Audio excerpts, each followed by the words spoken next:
നമ്മളെല്ലാവരെയും സൃഷ്ടിക്കുകയും രക്ഷിക്കുകയും പരിപാലിക്കുകയും വഴി നടത്തുകയും അനുഗ്രഹിക്കുകയും ചെയ്യുന്ന കൃപ നിറഞ്ഞ ദൈവത്തിൻ്റെ നാമത്തിന് മഹത്വം ഉണ്ടാകട്ടെ.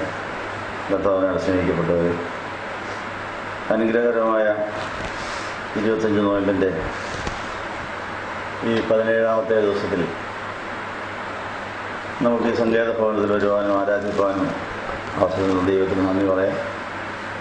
ആരാധനയ്ക്ക് നേതൃത്വം നൽകുവാൻ ബഹുമാനപ്പെട്ട സർവീസത്തിനെ കർത്താവ് കരുതി നോക്കാമെന്നതിന് നന്ദി പറയാം. വന്ന് എല്ലാവരെയും യേശുവിൻ്റെ നാമത്തിൽ സ്വാഗതം ചെയ്യുന്നു. കർത്താവിൻ്റെ ജനനപ്പെരുന്നാളിന് മുമ്പുള്ള ഞായറാഴ്ച എന്ന പേരിലാണ് നാളത്തെ ഞായറാഴ്ച അറിയപ്പെടുന്നത്. എല്ലാ കർത്താവിൻ്റെ ജനനപ്പെരുന്നാളിന് മുമ്പും ഉള്ള ഒരു ഞായറാഴ്ച കർത്താവ് ഈ ഭൂമിയിലേക്ക് വന്ന തലമുറകളെ തിരിഞ്ഞു നോക്കുന്ന, ഏതെല്ലാം തലമുറകളിൽ കൂടിയാണ് കർത്താവ് മനുഷ്യനായി പിറക്കുവാൻ ഒരുങ്ങിയതെന്നുള്ള കാര്യം ഓർത്ത് അതിൽ നമ്മൾ പഠിക്കുന്ന ചില പാഠങ്ങളുണ്ട്. ഇന്ന് നമ്മൾ ജനനപ്പെരുന്നാളിന് മുമ്പുള്ള ഞായറാഴ്ച സന്ധ്യയ്ക്ക് വായിക്കേണ്ട വേദഭാഗത്തിലെ ചില വാക്യങ്ങൾ ശ്രദ്ധയിൽപ്പെടുത്തുന്നു. വിശുദ്ധ മത്തായിയുടെ സുവിശേഷം 1-ാം അധ്യായം 1 മുതൽ 17 വരെയുള്ള ഭാഗത്ത് വിശുദ്ധ മത്തായി ശ്ലീഹ സുവിശേഷം ആരംഭിക്കുന്നത് വംശാവലി പട്ടികയോടുകൂടിയാണ്. നമുക്ക് ഇത് വായിക്കുമ്പോൾ അരോചകമായി തോന്നാൻ സാധ്യതയുണ്ട്. ആദ്യമായി വേദോസം ഒന്ന് വായിക്കാമെന്ന് വിചാരിച്ച പുതുതായിട്ടൊരാൾ മത്തായിയുടെ സുവിശേഷം 1-ാം അധ്യായം തൊട്ടുകൊണ്ട് വായിക്കാൻ തുടങ്ങിയാൽ വായന നിർത്തിക്കളയാൻ സാധ്യതയുണ്ട്. കുറേ പേരുടെ വംശാവലി എഴുതി വച്ചിരിക്കുന്നതിൻ്റെ പ്രസക്തി എന്താണെന്ന് ആദ്യം വായിക്കുന്നവർക്ക് ചിലപ്പോൾ പിടികിട്ടുന്ന വരികയില്ല. പക്ഷെ മത്തായി ശ്ലീഹ ആർക്കാണ്, എന്തിനാണ് ഇങ്ങനെ സുവിശേഷം പറയാൻ തുടങ്ങിയതെന്നുള്ള കാര്യം ചരിത്ര പശ്ചാത്തലം മനസ്സിലാക്കിയാലേ ഇതിൻ്റെ പ്രസക്തി നമുക്ക് മനസ്സിലാവുള്ളൂ. മത്തായി ശ്ലീഹ ഒരു യഹൂദനായിരുന്നു എന്നുള്ളതായി നമുക്കെല്ലാവർക്കും അറിയാം. ചുങ്കക്കാരൻ മത്തായി യഹൂദനായി ജനിച്ചു വളർന്നുവെങ്കിലും യഹൂദന്മാരുടെ ഇടയിൽ അവഗണിക്കപ്പെട്ട നിന്ദ്യനായിരുന്നു ചുങ്കക്കാരൻ മത്തായി എന്നാണ് പറഞ്ഞത്. സമൂഹത്തിൽ നിന്ദ്യനായി, എല്ലാവരും പരിഹസിക്കപ്പെട്ട്, ത്യജിക്കപ്പെട്ട്, ഒറ്റപ്പെട്ടവനായി ഇരുന്ന മത്തായിയുടെ ജീവിതത്തിലേക്ക് യേശു കയറി ചെന്നു. ആ മത്തായിക്ക് കൃപയാൽ കിട്ടിയതായ വലിയൊരു പദവി അനേകരെ സാക്ഷിക്കുവാൻ വേണ്ടി മത്തായി ശ്ലീഹയുടെ ജീവിതത്തിലേക്ക് യേശു അങ്ങനെ കയറി വന്നു. എങ്ങനെയാണ് യേശു ലോകത്തെ രക്ഷിക്കാൻ യഹൂദന്മാരെ ഉപയോഗിച്ചത്? യഹൂദനായി പിറന്ന കർത്താവ് എങ്ങനെ എല്ലാവരുടെയും രക്ഷകനായി എന്നൊക്കെ ഈ വംശാവലി പട്ടികയിൽ കൂടെ ദൈവാത്മാവ് നമ്മളോട് സംസാരിക്കുന്നുണ്ട്. മത്തായി ശ്ലീഹ ഇത് എഴുതുന്നത് യഹൂദന്മാരെ നേടാൻ വേണ്ടിയാണ്. യഹൂദന്മാരെ നേടാൻ വേണ്ടി യഹൂദന്മാരെ പോലെ അവരുടെ ചിന്താഗതികൾ മനസ്സിലാക്കി ഇടപെടുന്നതായ ഒരു സമീപന രീതിയാണ് ഇവിടെ കാണുന്നത്. യഹൂദന്മാരെല്ലാം അവരുടെ കുടുംബ ചരിത്രത്തിൽ അഭിമാനം കൊള്ളുന്നവരാണ്. ഒരു യഹൂദൻ ആരെ കണ്ടാലും എവിടെ വെച്ച് കണ്ടാലും പരിചയപ്പെടുന്നത് നീ ഏത് ഗോത്രക്കാരനാണ്, എവിടുത്തുകാരനാണ്, ഏതാണ് നിന്റെ വംശാവലി എന്ന് ചോദിക്കും. വംശാവലിയിൽ കൂടിയാണ് ഒക്കെ അംഗീകാരം കിട്ടുന്നത്. 12 ഗോത്രങ്ങളിൽപ്പെട്ടവർ അഭിമാനത്തോടെ ഞങ്ങൾ ഇസ്രായേലിയരാണ്, യഹൂദന്മാരാണ്, അബ്രഹാമിൻ്റെ മക്കളാണ് എന്നൊക്കെ പറഞ്ഞ് ആണ് അവർ പരസ്പരം പരിചയപ്പെടുകയും അഭിമാനിക്കുകയും കൂട്ടുകൂടുകയൊക്കെ ചെയ്തുകൊണ്ടിരുന്നത്. യഹൂദന്മാരെ നേടുവാൻ ആഗ്രഹിച്ച മത്തായി യേശുക്രിസ്തുവിനെ യഹൂദനായും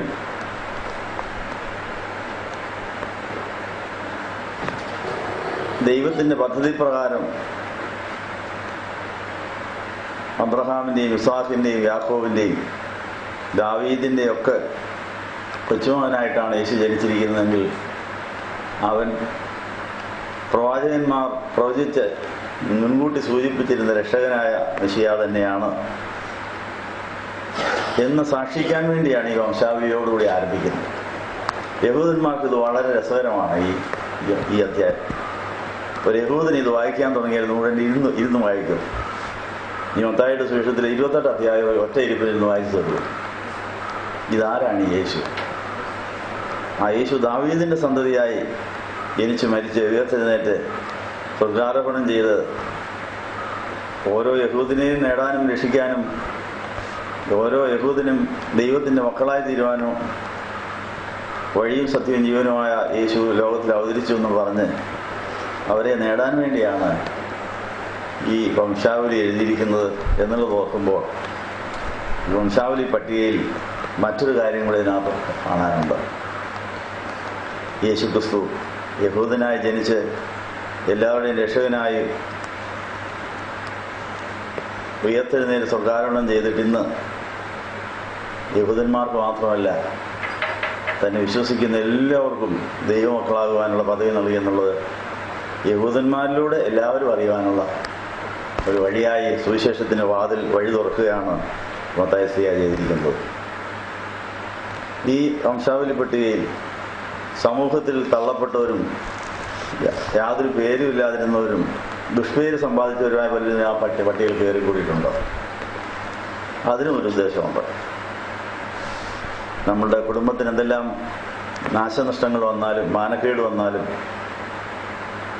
യേശു നമ്മുടെ കുടുംബത്തിൽ ജനിക്കുകയാണെങ്കിൽ ആ യേശു നമ്മളെ മാനമുള്ളവരാക്കും, സ്ഥാനമുള്ളവരാക്കും, സ്വർഗരാജ്യത്തിന് അവകാശികളാക്കുമെന്നുള്ള വലിയ സന്ദേശം കൊടുക്കുവാനും ചില കഥാപാത്രങ്ങൾ ഇതിനകത്തുണ്ട്. ഈ മത്തായിയുടെ സുവിശേഷം തൻ്റെ ചരിത്രവും കൂടെ അവതരിപ്പിക്കാൻ ഉപയോഗിക്കുകയാണ്. മത്തായിയുടെ സുവിശേഷത്തിൽ ഈ മത്തായിയെ കർത്താവ് ആദ്യമായിട്ട് കാണാൻ വരുന്ന രംഗം എഴുതിയിട്ടുണ്ട്. ചുങ്കസ്ഥലത്ത് ചുങ്കം പിരിച്ചുകൊണ്ടിരിക്കുന്ന സമയത്ത് ദൈവനിയോഗപ്രകാരം പിതാവിൻ്റെ ആലോചന പ്രകാരം സക്കായിക്ക് ആരും അംഗീകാരം കൊടുക്കാത്ത സാഹചര്യത്തിൽ സക്കായുടെ ജീവിതത്തിലേക്ക് കയറി ചെല്ലുകയായിരുന്നു. തനിക്ക് ഈ ആയുസ്സിൽ ഇതുപോലെ ഒരു സ്നേഹമോ അംഗീകാരമോ ആരും ഇതുവരെ കൊടുത്തിട്ടില്ല. മത്തായിയെ സ്നേഹത്തോടെ വിളിച്ച്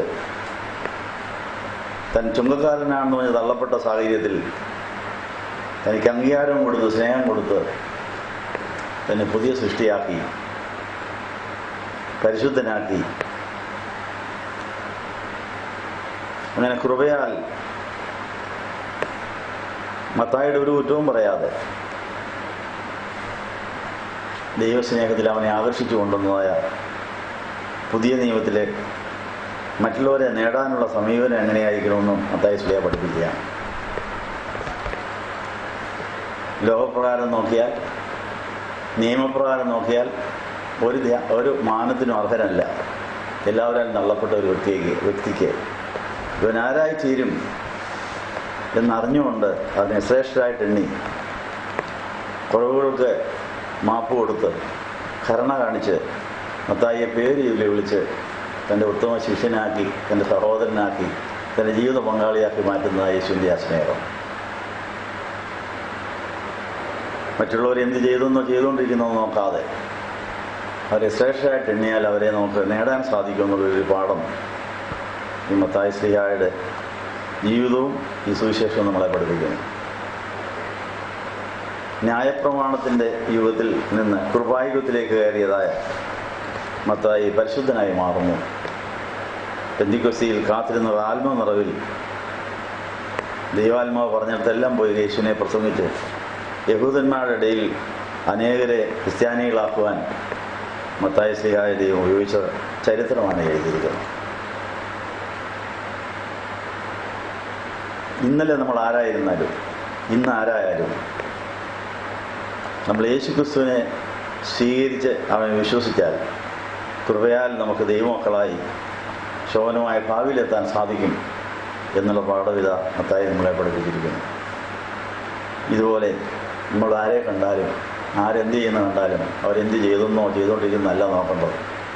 ഇവരെല്ലാം യേശുവിൻ്റെ വചനം കേട്ട് വീണ്ടും ജനിച്ച് വിശുദ്ധരും ശുദ്ധിമതികളുമാകാനുള്ളവരാണ് എന്ന് വിചാരിച്ച് അവരെ അഡ്വാൻസായിട്ട് മുൻകൂറായിട്ട് തന്നെ സ്നേഹിച്ച് ബഹുമാനിച്ച് നമുക്ക് ലംഘനം ക്ഷമിച്ചും പാപം മറിച്ചും കിട്ടുന്ന ഭാഗ്യാവസ്ഥയിൽ നമുക്ക് ദൈവമക്കളായിട്ട് അത് നേടാൻ സാധിക്കുന്നുള്ള ഭാഗമാണ്.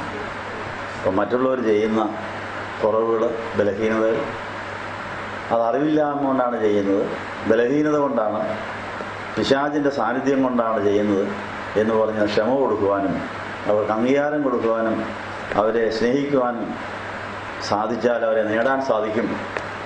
കുറ്റം പറഞ്ഞ് പിണങ്ങിപ്പിരിയാനല്ല, സ്നേഹം കൊടുത്ത് നേടിയെടുക്കുവാനാണ് കൃപായുഗം നമുക്ക് മാതൃക കാണിച്ചിരിക്കുന്നുള്ള പാഠം ഈ മത്തായി സ്ത്രീ നമ്മളെ പഠിപ്പിക്കുന്നു. ഈ വംശാവലി പട്ടികയിൽ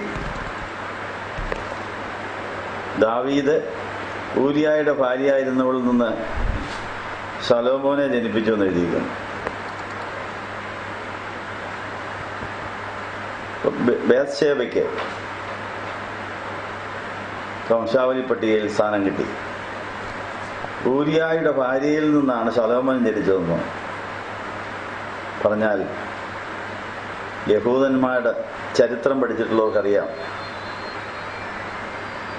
രാജാവിൻ്റെ ബലഹീന നിമിഷത്തിൽ രാജാവിനെ വശീകരിക്കുവാൻ തക്കവണ്ണം രാജാവിൻ്റെ കണ്ണെത്തുന്ന സ്ഥലത്ത് പോയി കുളിച്ച് ആകർഷണമുണ്ടായി അവളെ വിളിച്ചു വരുത്തി അവളുമായി വ്യഭിചാരം ചെയ്ത് തൻ്റെ പാപം മറയ്ക്കാൻ വേണ്ടി ഊരിയാവിനെ വിളിച്ചു വരുത്തി അവനെ യുദ്ധക്കളത്തിൽ പടയിൽ മരിക്കത്തക്ക സ്ഥാനത്ത് പിടിച്ചു നിർത്തി ഇങ്ങനെയൊക്കെയുള്ള വ്യഭിചാരവും കൊലപാതകവും നടന്ന ഒരു കുടുംബത്തിലെ ആദ്യത്തെ കുഞ്ഞ് മരിച്ചതിന് ശേഷം പിന്നെ ഉണ്ടായ ഒരു കുഞ്ഞാണ് ശലോമോൻ. ആ ശലോമോനെയാണ് പിന്നെ രാജാവാക്കുന്നു.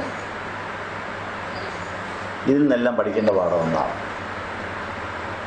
വീഴ്ചകളും താഴ്ചകളും തകർച്ചകളും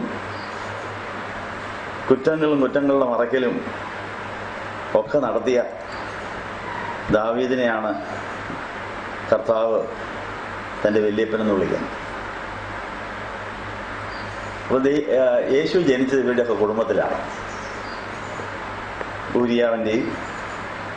ഊരിയാവിൻ്റെ ഭാര്യയുടെ, ശലോമോൻ്റെ, ദാവീദിൻ്റെ ഒക്കെ കുടുംബത്തിൽ ജനിച്ചിട്ട് അവരൊക്കെ എൻ്റെ സ്വന്തമാണ്, അവരുടെയൊക്കെ കൊച്ചുമോനായിട്ട് ഞാൻ ജനിച്ചെന്ന് കർത്താവ് പറയാൻ അഭിമാനം കൊണ്ടത് എന്തുകൊണ്ടാണ്?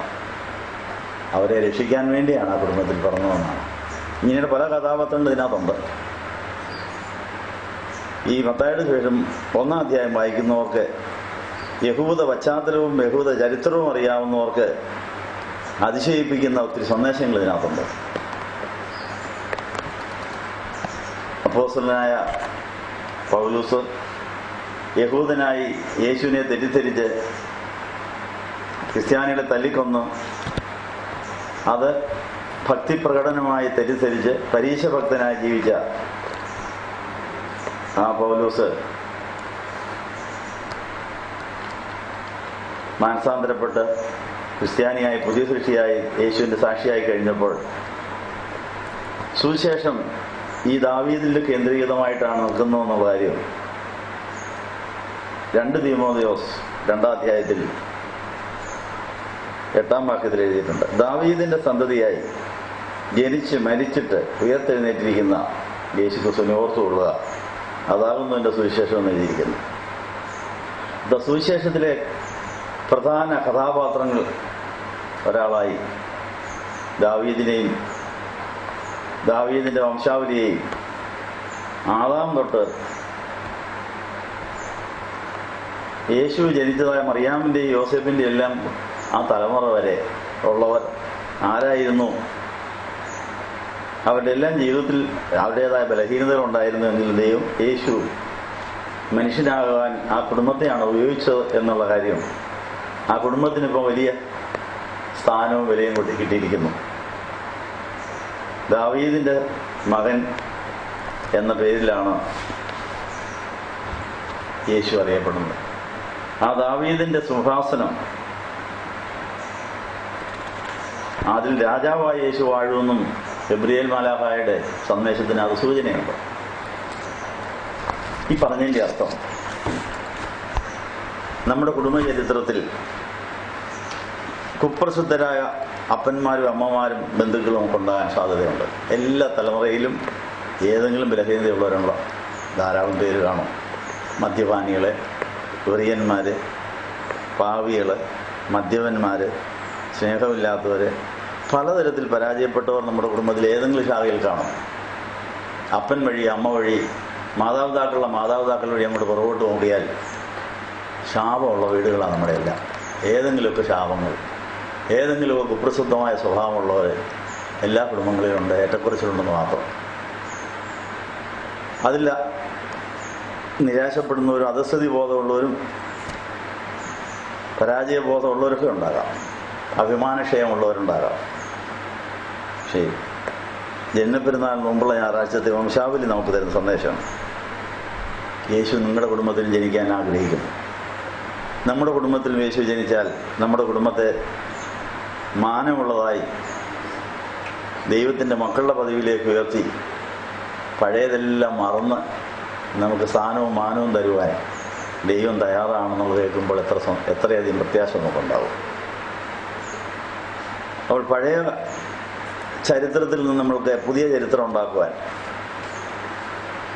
എല്ലാ കുടുംബങ്ങളിലും എല്ലാ വ്യക്തികളിലും ഒരു വ്യത്യാസമില്ല. എല്ലാവരും പാപം ചെയ്ത് ഏകദേശമില്ലാത്തവരായി എന്നുള്ള റോമർ 3:23 അനുസരിച്ച് ദാവീദിന്റെ സന്തതിയായി ജനിച്ച് മരിച്ചു വരുന്ന യേശു യഹൂദന്മാരുടെയും ദാവീദിന്റെയും അനേകരുടെ കൊച്ചുമകനായി ജനിച്ച് അവരെ പാതാളത്തിൽ നിന്ന് പർദീസായോളം ഉയർത്തിക്കൊണ്ടു പോയതുപോലെ നമുക്ക് എന്ത് സംഭവിച്ചാലും, എന്തെല്ലാം നഷ്ടകഷ്ടങ്ങളോ മാനക്കേടോ ഉണ്ടായാലും യേശു നമ്മുടെ കുടുംബത്തിൽ ഇന്നും ജനിക്കാൻ ആഗ്രഹിക്കുന്നു. യേശു ജനിച്ചാൽ നമ്മുടെ പേരിൽ യേശു അറിയപ്പെടാൻ ആഗ്രഹിക്കുന്നു. എത്ര വലിയ പദവിയാണ്! അബ്രഹാമിൻ്റെയും ഇസ്ഹാക്കിൻ്റെയും യാക്കോബിൻ്റെയും ദൈവമാണ് എന്ന് പറഞ്ഞുകൊണ്ടാണ് ഫറവോൻ രാജാവിൻ്റെ മുമ്പിൽ മോശയ്ക്കൊക്കെ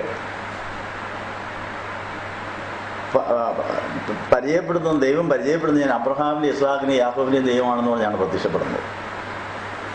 പുതിയ നിയമകാലത്ത് നമ്മുടെ കുടുംബത്തിൽ, നമ്മുടെ സഭയിൽ, നമ്മുടെ ജീവിതത്തിൽ യേശു ജനിച്ചാൽ നമ്മുടെ പേരിൽ യേശു ഇവിടെ അറിയപ്പെടാൻ ആഗ്രഹിക്കുന്നു. എന്തൊരു വലിയൊരു സന്ദേശമാണ്! അതുകൊണ്ട് വരാൻ പോകുന്ന ക്രിസ്മസ് യേശു നമ്മളിലും നമ്മുടെ കുടുംബത്തിലും നമ്മുടെ സഭയിലും നമ്മുടെ സമൂഹത്തിലും ജനിച്ചു വളരുന്ന അനുഭവം ഉണ്ടാക്കിയിട്ട് നമ്മളുടെ പേരിൽ യേശു അറിയപ്പെട്ടിട്ട് ആ യേശുവിന് ഈ മാനസാന്തരപ്പെട്ടവരെല്ലാവരെയും കൂടെ കൂട്ടിയ രാജ്ഞിയെ ഉണ്ടാക്കിയിട്ട് ആ രാജ്ഞിയെ തൻ്റെ കൂടെ ഇരുത്തി നിത്യതയിൽ നിത്യമായി ആ മണവാട്ടിയായ സഭ ശോഭിക്കുമ്പോൾ പഴയതെല്ലാം മറന്നിട്ടാണ്, പഴയതൊന്നും ഓർക്കാതെയാണ് നമുക്ക് ഈ സാധനമെല്ലാം തരുന്നത്.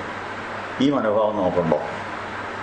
നമ്മുടെ അനുദിന ജീവിതത്തിൽ ആരെല്ലാം നമ്മളോട് എന്തെല്ലാം ചെയ്താലും, ഞാനും എൻ്റെ കുടുംബവും പാപികളായിരുന്നപ്പോൾ, അശുദ്ധരായിരുന്നപ്പോൾ, കൊള്ളരുതാത്തവരായിരുന്നപ്പോൾ മാമോദീസായിലൂടെ യേശു എൻ്റെ ജീവിതത്തിലേക്ക് കടന്നു വന്ന് ജനിച്ച് എന്നെ ഏറ്റവും മാനമുള്ള ആളായി സ്വർഗത്തിലെ പിതാവിൻ്റെ കുടുംബത്തിൻ്റെ, സ്വർഗീയ കുടുംബത്തിൻ്റെ അംഗമാക്കി ഉയർച്ചയിരിക്കുന്ന ആ യേശു എന്നോട് കാണിച്ച കരുണ ഞാൻ എല്ലാവരും കാണിക്കുന്നു.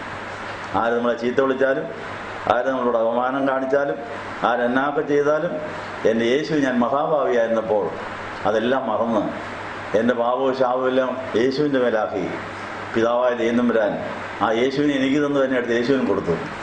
ഇനി പഴയ കഥയൊന്നുമില്ല, പുതിയ കഥ മാത്രം. അങ്ങനെയുള്ള വലിയ പുതിയ അഡ്രസ്സ് തരാൻ വേണ്ടിയാണ് യേശുവിൻ്റെ ജന്മപ്പെരുന്നാൾ എല്ലാ വർഷവും ആഘോഷിക്കേണ്ടത്. കഴിഞ്ഞ ക്രിസ്മസിന് യേശു ജനിച്ചിട്ട് ഈ വലിയ പദവിയിലേക്ക് വരുന്ന അനേകരുണ്ട്.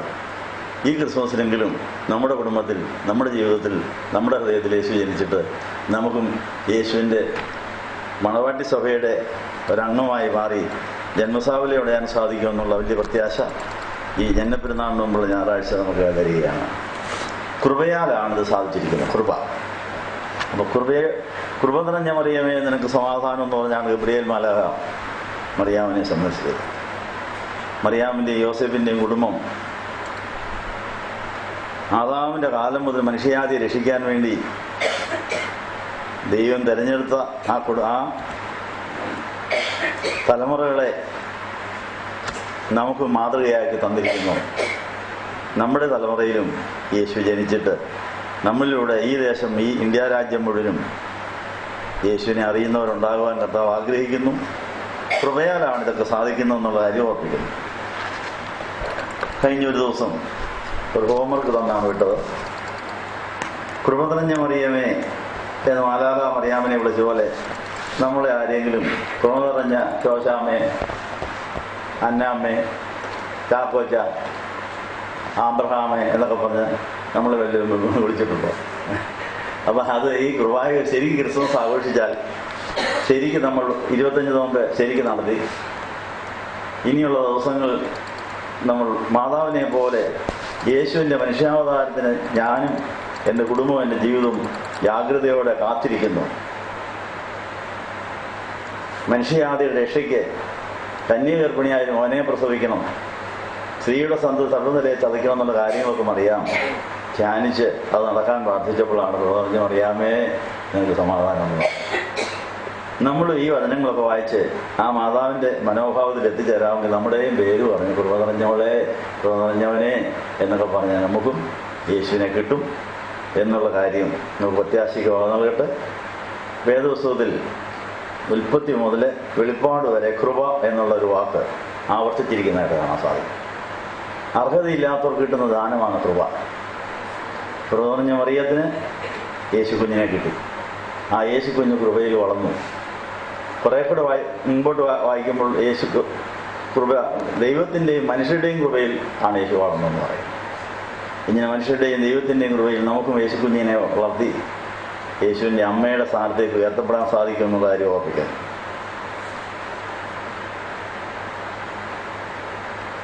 ഉൽപ്പത്തി മുതൽ വെളിപ്പാട് വരെ എത്ര പ്രാവശ്യം കൃപ എന്നുള്ള വാക്ക് വേദപുസ്തകത്തിൽ ഉപയോഗിച്ച് നിങ്ങൾ പഠിച്ചിട്ടുണ്ടോ? സമയമുണ്ടപ്പോൾ ഒന്ന് പരിശോധിച്ച് വായിക്കുന്നതാണ്. പഴയ നിയമത്തിലെ കൃപ അനുഭവിച്ചവരുണ്ട്, പുതിയ നിയമത്തിൽ കൃപയിൽ നിറഞ്ഞവരുണ്ട്. നമ്മൾ പഴയ നിയമത്തിലെയും പുതിയ നിയമത്തിലെയും കൃപ ആസ്വദിച്ചവരുടെ കൂട്ടത്തിലായിത്തീർന്ന് എമ്മസാവലിനോട് യോൻ നിങ്ങൾക്ക് വേണം എഴുതിയെടുത്തു. കൃപയെക്കുറിച്ച് ഉൽപ്പത്തി പുസ്തകം 43 അധ്യായത്തിൻ്റെ 21 വാക്യത്തിൽ ദൈവം നിനക്ക് കൃപ നൽകട്ടെ മകനെ എന്നൊരു വചനമാണ്. മകനെ, മകളെ, ദൈവം നിനക്ക് കൃപ നൽകട്ടെ എന്ന് ദൈവാത്മാവ് നമ്മളോട് സംസാരിച്ചിട്ടുണ്ടോ? ഇതാരോട് എപ്പോൾ പറഞ്ഞു എന്നറിയാൻ വേണ്ടി ഉൽപ്പത്തി പുസ്തകം 41 അധ്യായം വായിച്ചു നോക്കി 21 വാക്യം ശ്രദ്ധിക്കുന്ന നല്ലതാണ്. പുറപ്പാട് പുസ്തകത്തിൻ്റെ 22 അധ്യായത്തിൻ്റെ 27 വാക്യത്തിൽ ഞാൻ കേൾക്കുകയും ഞാൻ കൃപയുള്ളവനുമാണല്ലോ, അപ്പം ഞാൻ കേൾക്കുന്നവനും കൃപയുള്ളവനുമാണെന്ന് ആരോട് പറഞ്ഞു? പുറപ്പാട് 22-27 അങ്ങനെ അത് നമുക്ക് ധ്യാനിക്കാൻ കൊള്ളാവുന്നൊരു വചനമാണ്. പുറപ്പാട് 33-19 കൃപ ചെയ്യുവാൻ എനിക്ക് മനസ്സുള്ളവനോട് ഞാൻ കൃപ ചെയ്യുമെന്ന് ഒരു വാക്യം നമ്മൾ കാണുന്നു. ആരോടൊപ്പം പറഞ്ഞതാണ്. നമുക്ക് ആ കൃപ കിട്ടുവാൻ നമ്മൾ എന്ത് ചെയ്യണം? പുറപ്പാടിൻ്റെ പുസ്തകം 34 അധ്യായത്തിൻ്റെ 6 വാക്യത്തിൽ യഹോവയായ ദൈവം കരുണയും കൃപയും ഉള്ളവനാണെന്ന് വീണ്ടും ആവർത്തിച്ച് അവിടെ എഴുതിയിരിക്കുന്നു. ആ യഹോവയായ ദൈവത്തിൻ്റെ കരുണയും കൃപയും നമ്മൾ 100% ആസ്വദിച്ചിട്ടുണ്ടോ? അത് നമ്മൾ മറ്റുള്ളവർക്ക് കൊടുത്തിട്ടുണ്ടോ? ദൈവത്തിൻ്റെ കരുണയും കൃപയും കൊണ്ടാണ് നമ്മൾ ജീവിച്ചിരിക്കുന്നത്. നമുക്ക് എന്തെങ്കിലും ഉള്ളത്, എന്തെങ്കിലും ആയിരിക്കുന്നത്. അതുപോലെ ഒന്നുമില്ലാത്തവർക്ക്, എല്ലാം പോയവർക്ക് നമ്മൾ അങ്ങോട്ട് കരുണ കാണിക്കുമോ, കൃപ കൊടുക്കുമോ? എങ്കിലേ കൃപ നിലനിൽക്കൂ എന്നുള്ള കാര്യവും മറ്റൊരു സത്യമാണ്.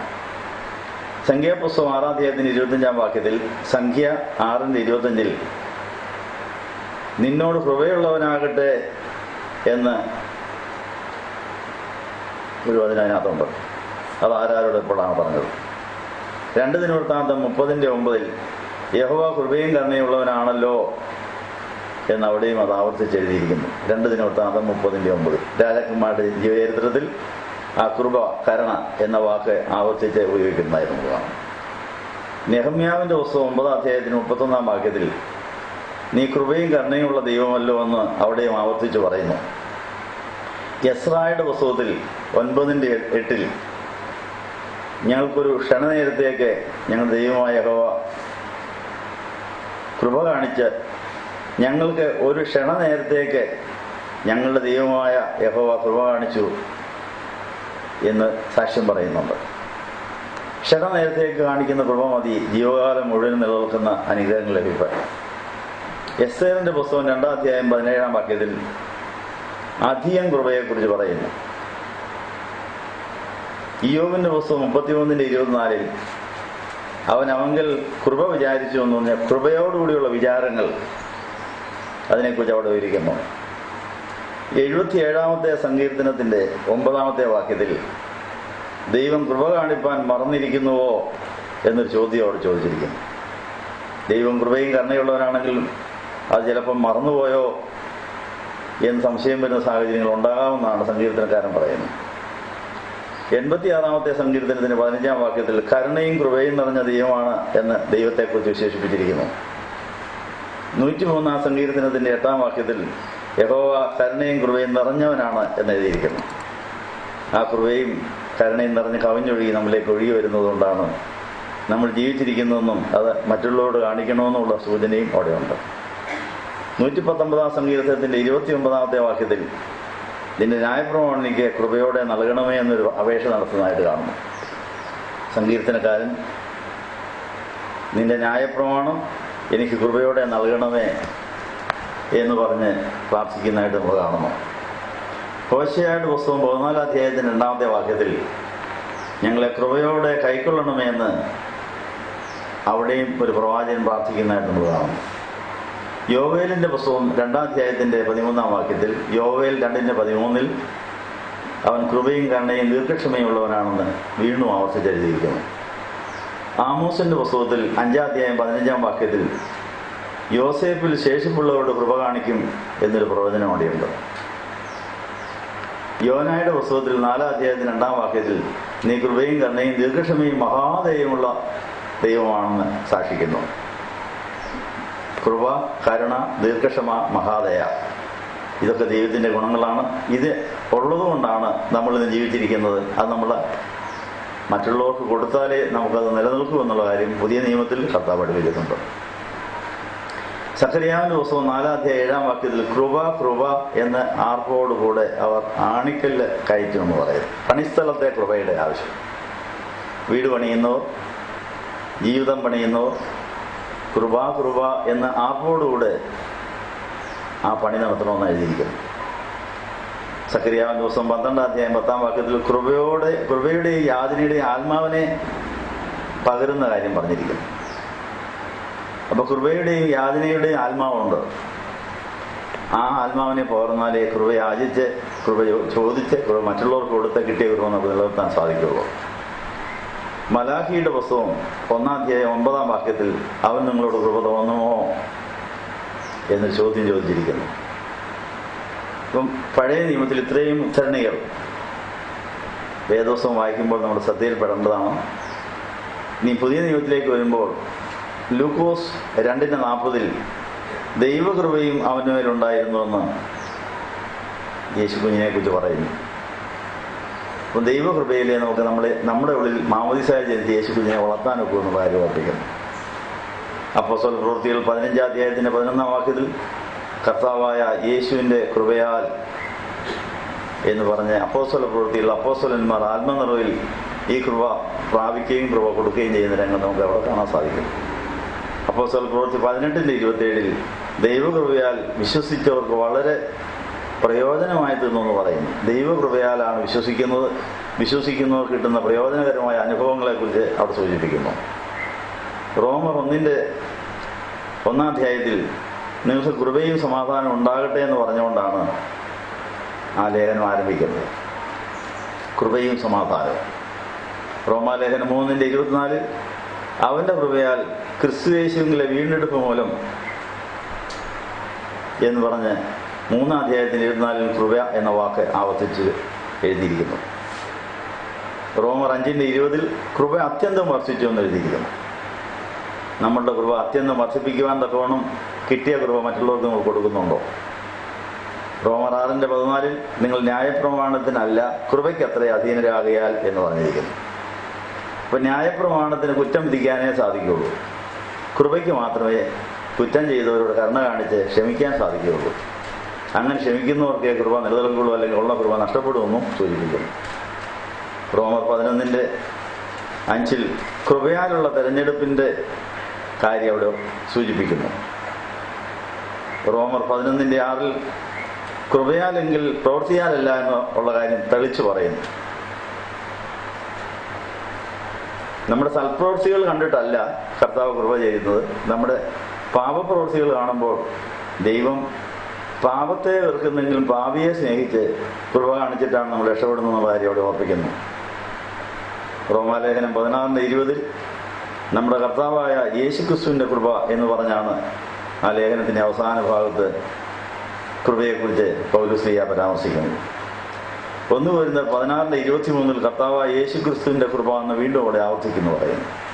2 കൊരിന്ത്യർ 1:12 ദൈവകൃപയാലത്രേ നമുക്ക് എന്തെങ്കിലും സാധിക്കാൻ കാര്യങ്ങൾ സാധിച്ചെന്ന് അവിടെ സൂചിപ്പിക്കുന്നു. 2 കൊരിന്ത്യർ 6:1 ഒരു മുന്നറിയിപ്പാണ്. നിങ്ങൾക്ക് ദൈവത്തിൻ്റെ കൃപ ലഭിച്ചത് വ്യർത്ഥമായി തീരരുത് എന്നുള്ളൊരു മുന്നറിയിപ്പ്. കിട്ടിയ കൃപയെ നമ്മൾ ദുഷ്കാമ പ്രവൃത്തിക്ക് ഹേതുവാക്കിയിട്ടുണ്ടോ, അതിനെ നമ്മൾ വ്യർത്ഥമാക്കി കളഞ്ഞോ എന്ന് പരിശോധിക്കണം. ഈ നോമ്പ് കാലത്ത് ആ പരിശോധന നടത്തി സത്യകുംഭസാരം നടത്തുന്നതാണെന്നുള്ള കാര്യം നല്ലതാണെന്നുള്ള കാര്യം ഇവിടെ സൂചിപ്പിക്കുന്നു. 2 കൊരിന്ത്യർ 8:1 മക്കതോന്യ സഭയ്ക്ക് ലഭിച്ച കൃപയെക്കുറിച്ച് വിവരിക്കുന്നു. 2 കൊരിന്ത്യർ 9:14 നിങ്ങൾക്ക് ലഭിച്ച അതിമഹത്തായ കൃപ എന്നാണ് അവിടെ അതിമഹത്തായ കൃപയെക്കുറിച്ച് അവിടെ സൂചിപ്പിക്കുന്നു. 2 കൊരിന്ത്യർ 12:9 എൻ്റെ കൃപ നിനക്ക് മതി, ബലഹീനതയിൽ കർത്താവിൻ്റെ കൃപ മതി എന്നുള്ള കാര്യം നമുക്ക് വളരെയധികം പ്രത്യാശ നൽകുന്ന കാര്യമാണ്. പൗലോസ് പറഞ്ഞതാണ്. നമ്മുടെ എല്ലാ രോഗങ്ങളും മാറിയെന്ന് വരികയില്ല, എല്ലാ പ്രശ്നങ്ങളും തീർന്നെന്ന് വരികയില്ല. അത് സഹിക്കാനുള്ള കൃപയായിരിക്കും ദൈവം നമുക്ക് തരുന്നത്. അതിനും പ്രയോജനമുണ്ട്. അതുകൊണ്ട് എല്ലാ രോഗങ്ങളും സുഖമാകുകയില്ല, എല്ലാ പ്രശ്നങ്ങളും പരിഹരിക്കപ്പെടുകയില്ല. എല്ലാം ഉള്ളുപോലെ നമ്മൾ ദിവസവും വേദന സഹിച്ച് കൊണ്ടു നടക്കേണ്ടി വരും. പക്ഷേ അതിനെ സഹിക്കുവാനും വഹിക്കാനുള്ള കൃപയാണ് കർത്താവ് തരുന്നത്. അതിനും പ്രയോജനമുണ്ട് എന്ന് 2 കൊരിന്ത്യർ 12:9 പൗലോസ് സാക്ഷിക്കുന്നു. പൗലോസ് രോഗശാന്തി നൽകാനുള്ള വരം ഉണ്ടായിരുന്നെങ്കിൽ തൻ്റെ രോഗം മാറ്റുകയില്ല, അത് ഞാൻ വെച്ചിരിക്കാൻ, നീ അഹങ്കാരിയാകാതിരിക്കാൻ നിനക്ക് ഒരു മുള്ളായിട്ട് തന്നിരിക്കുകയെന്ന് പറഞ്ഞ് കൃപ കൊണ്ട് അതിനെ സഹിക്കാനുള്ള സാധിച്ചെന്നും സാക്ഷിക്കുന്നു. 2 കൊരിന്ത്യർ 13:14 കർത്താവായ യേശുക്രിസ്തുവിൻ്റെ കൃപയെക്കുറിച്ച് വീണ്ടും അവിടെ സൂചിപ്പിക്കുന്നു. ഗലാത്യലേഖനം 2:21 ഞാൻ ദൈവത്തിൻ്റെ കൃപ വ്യർത്ഥമാക്കുന്നില്ല, വൃഥാവാക്കുന്നില്ല എന്ന് പറയും. ഗലാത്യർ 6:18 നമ്മുടെ കർത്താവായ യേശുക്രിസ്തുവിൻ്റെ കൃപ എന്ന് പറഞ്ഞ് വീണ്ടും പൗലോസ് ആ കൃപയെക്കുറിച്ച് സംസാരിക്കുന്നു. എഫേസ്യർ 2:6 കൃപയുടെ അത്യന്ത ധനത്തെ കുറിച്ച് പ്രതിപാദിക്കുന്നു. അപ്പോൾ കൃപ ഒരു വലിയ ധനമാണ്. ദൈവം നമുക്ക് സൗജന്യമായിട്ട് തരുന്നൊരു ധനമാണ്, ആത്മീയ ധനമാണ് കൃപയെന്ന് സൂചിപ്പിച്ചിരിക്കുന്നു. എഫേസ്യർ 2:8 കൃപയാലല്ലോ നിങ്ങൾ വിശ്വാസം പോലും രക്ഷിക്കപ്പെട്ടിരിക്കുന്നു എന്ന് പറഞ്ഞ ഒരു അനുഭവ സാക്ഷ്യം എഫേസ്യർ ലേഖനത്തിൽ വായിക്കുന്നു. എഫേസ്യർ 2:25 കൃപയാലത്രേ നിങ്ങൾ രക്ഷിക്കപ്പെട്ടെന്നുള്ളതിന് വീണ്ടും ആവർത്തിച്ച് പറയുന്നു. 4:29 കേൾക്കുന്നവർക്ക് കൃപ ലഭിക്കേണ്ടതിനാണ് നമ്മൾ സംസാരിക്കേണ്ടതെന്ന് പറയുന്നു.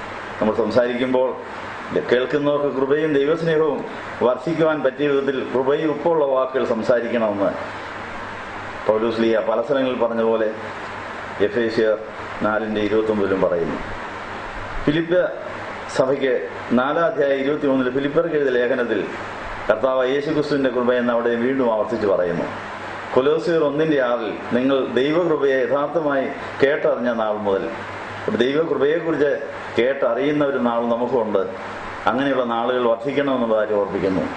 1 തെസ്സലോനിക്കർ 5:28 നമ്മുടെ കർത്താവായ യേശുക്രിസ്തുവിൻ്റെ കൃപയെന്ന് പറഞ്ഞ് വീണ്ടും ആവർത്തിക്കുന്നു. 2 തെസ്സലോനിക്കർ 3:18 നമ്മുടെ കർത്താവായ യേശുക്രിസ്തുവിൻ്റെ കൃപ എന്ന് വീണ്ടും തെസ്സലോനിക്ക സഭയ്ക്ക് എഴുതി അപ്പോസ്തലനായ പൗലോസ് ആ കാര്യം ഓർപ്പിക്കുന്നു. തീത്തോസിന് എഴുതിയ ലേഖനത്തിൽ 5:7 അവൻ്റെ കൃപയാൽ നീതീകരിക്കപ്പെടാൻ സാധിക്കുമെന്നുള്ള ഒരു സത്യം അവിടെ എഴുതിയിരിക്കുന്നു. കൃപയാൽ കിട്ടുന്ന ഒരു നീതീകരണമുണ്ട്. എബ്രായ ലേഖനം 4:16 ധൈര്യത്തോടെ കൃപാസനത്തിൻ്റെ അടുത്ത് ചെല്ലണം. അപ്പോൾ കൃപയെക്കുറിച്ച് മാത്രമല്ല കൃപാസനത്തെക്കുറിച്ചും എബ്രായ ലേഖനത്തിൽ എഴുതിയിട്ടുണ്ട്. എബ്രായർ 13:9 കൃപയാൽ തന്നെ ഹൃദയം ഉറപ്പിക്കുന്നത് നല്ലതാണെന്ന് പറഞ്ഞിരിക്കും. നമ്മുടെ ഹൃദയം കൃപയാലാണോ ഉറപ്പിച്ചിരിക്കുന്നത്? യാക്കോബിന്റെ ലേഖനം 4:6 എന്നാൽ അവൻ അധികം കൃപ നൽകുന്നു എന്ന് പറഞ്ഞു. അപ്പോൾ എന്നും അധികമായി കൃപ ലഭിപ്പാൻ ആരാധനയും ധ്യാനവും നമുക്ക് ഉതകണമെന്ന് അവിടെ സൂചിപ്പിക്കുന്നു.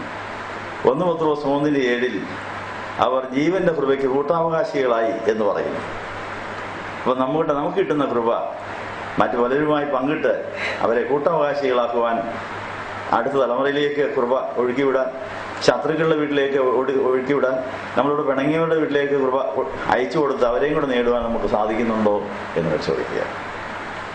1 1 പത്രോസ് 4:10 വിവിധമായുള്ള ദൈവകൃപയുടെ നല്ല ഗ്രഹവിചാരകന്മാരായി പ്രവർത്തിക്കണമെന്ന് എഴുതിയിരിക്കുന്നു. ഇപ്പൊ കൃപയുടെ കൃപാവരങ്ങൾ കൈകാര്യം ചെയ്യുന്ന ഗ്രഹവിചാരകരാകുവാൻ കർത്താവ് നമ്മളെക്കുറിച്ച് ആഗ്രഹിക്കുന്നു. 1 പത്രോസ് 5:5 താഴ്മയുള്ളവർക്ക് കൃപ ലഭിക്കും എന്നുള്ള കാര്യം കൃപ വരുന്ന വഴിയെക്കുറിച്ച് സൂചിപ്പിച്ചിരിക്കുന്നു. നമ്മുടെ താഴ്മ കൊണ്ടാണ് കൃപ കിട്ടുന്നത്, അഹങ്കാരം കൊണ്ട് കൃപ നഷ്ടപ്പെടുകയും ചെയ്യും. 1 പത്രോസ് 5:12 നിങ്ങൾ ഈ നിൽക്കുന്ന ദൈവത്തിൻ്റെ സത്യകൃപയിൽ ആകുന്നു എന്നുള്ള കാര്യം ഓർമ്മിക്കണം. നമ്മളുടെ നിൽപ്പ് സത്യമായ ദൈവത്തിൻ്റെ കൃപയിൽ ആണോ എന്ന് പരിശോധിക്കണം. അത് നഷ്ടപ്പെടാതെ സൂക്ഷിക്കണമെന്നാണ്.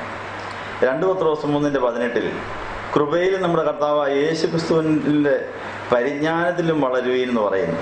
അപ്പോൾ ദൈവപരിജ്ഞാനത്തിൽ വളരുവാൻ ഈ കൃപയിൽ നിലനിൽക്കണമെന്നുള്ള കാര്യം ഇവിടെ സൂചിപ്പിക്കുന്നു. യൂദായുടെ ലേഖനത്തിൽ 1:4 നമ്മുടെ ദൈവത്തിൻ്റെ കൃപയെ ദുഷ്കാമ പ്രവർത്തിക്ക് ഹേതുവാക്കരുതെന്നൊരു മുന്നറിയിപ്പ്. ദൈവകൃപ, ദൈവം എല്ലാം ക്ഷമിച്ചോളും, കരുണയുള്ള ആളാണ് എന്ന് പറഞ്ഞ് പാപം ചെയ്യാനുള്ള ലൈസൻസ് ആയിട്ട് ഈ കൃപയെ ദുർവിനിയോഗം ചെയ്യാൻ പാടില്ല എന്നുള്ള കാര്യം ഓർപ്പിക്കുന്നു. കുമ്പസാരിച്ചോളാമെന്ന് പറഞ്ഞ് മനഃപൂർവ്വം പാപം ചെയ്യാൻ പോരുന്നാണ് അതിൻ്റെ അർത്ഥം.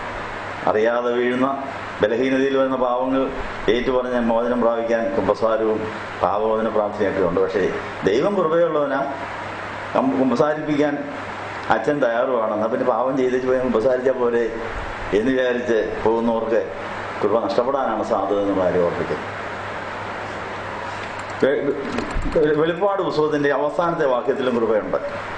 വേദോസം അവസാനിക്കുന്നത് കർത്താവായ യേശു ക്രിസ്തുവിൻ്റെ കൃപ നമ്മളുടെ ഇരിക്കട്ടെ എന്ന് പറഞ്ഞുകൊണ്ടാണ്. അങ്ങനെ വേദപുസ്തകത്തിലെ ഉൽപ്പത്തി മുതൽ വെളിപ്പാട് വരെയുള്ള പുസ്തകങ്ങളിൽ കൃപയെക്കുറിച്ചുള്ളതായ പരാമർശങ്ങൾ നമ്മൾ വായിച്ചു കേട്ടു. നമ്മുടെ ഇന്നത്തെ അവസ്ഥ എന്താണ്? കൃപ വരുന്ന വഴി നമ്മൾ അടച്ചിട്ടുണ്ടോ? കിട്ടിയ കൃപ നിന്നു പോകത്തക്കവണ്ണം മറ്റുള്ളവർക്ക് കൊടുക്കാതിരുന്നിട്ടുണ്ടോ? അതെല്ലാം ഏറ്റുപറഞ്ഞ് ഈ നോയമ്പിൻ്റെ ശേഷിക്കുന്ന ദിവസങ്ങൾ കൃപമേൽ കൃപ പ്രാപിച്ച് കൃപയുപ്പുള്ള വാക്ക് സംസാരിച്ച് എല്ലാവരെയും സ്നേഹിതരായി സകല ജാതി മതസ്ഥർക്ക് വേണ്ടിയാണ് യേശു ബേത്ലഹേമിൽ ജനിച്ചതെന്ന് മാലാഖമാരോ ആടി പറഞ്ഞിട്ടുണ്ട്. ഈ ക്രിസ്തുവിൻ്റെ അനുഗ്രഹങ്ങളോ കൃപയോ ക്രിസ്ത്യാനികളുടെ മാത്രമോ ഉള്ളതല്ല, ഇതെല്ലാവർക്കും കൊടുത്തു തീർക്കാനുള്ള വലിയ സമ്മാനമാണ് യേശു. അതിന് എല്ലാവർക്കും കൊടുത്ത് ജന്മസാവലി എവിടെയാണെന്നുള്ള കാര്യം പറഞ്ഞുകൊണ്ട് ജനത്തിന് പെരുന്നാളിന് മുമ്പുള്ള വംശാവലി പട്ടികയുടെ സന്ദേശം നമ്മൾ തിരിഞ്ഞു നോക്കിയിരിക്കുന്നു. നമ്മുടെ തലകളെ ഉണക്കാൻ നമുക്ക് പ്രാർത്ഥിക്കുക. ഞങ്ങളെ സ്നേഹിക്കുന്ന ദൈവമേ, ഈ നോമ്പിൻ്റെ ഈ 17ാമത്തെ ദിവസത്തിൽ ഞങ്ങളിതാ സ്വയപരിശോധന നടത്തിയിരിക്കുന്നു. ഞങ്ങളുടെ കുടുംബത്തിലും അവിടുന്ന് ജനിക്കണം. ഞങ്ങളുടെ കുടുംബത്തിലും ഞങ്ങളുടെ തലമുറയിലും അപ്പൻ വഴി അമ്മ വഴിയുള്ളതായ പൂർവികരുടെ പലരുടെയും ബലഹീനതകൾ ഞങ്ങളിലേക്ക് വന്ന് അത് ഞങ്ങൾക്ക് ശാപമായി തുടരുന്നെങ്കിൽ അത് ക്ഷമിക്കണമേ.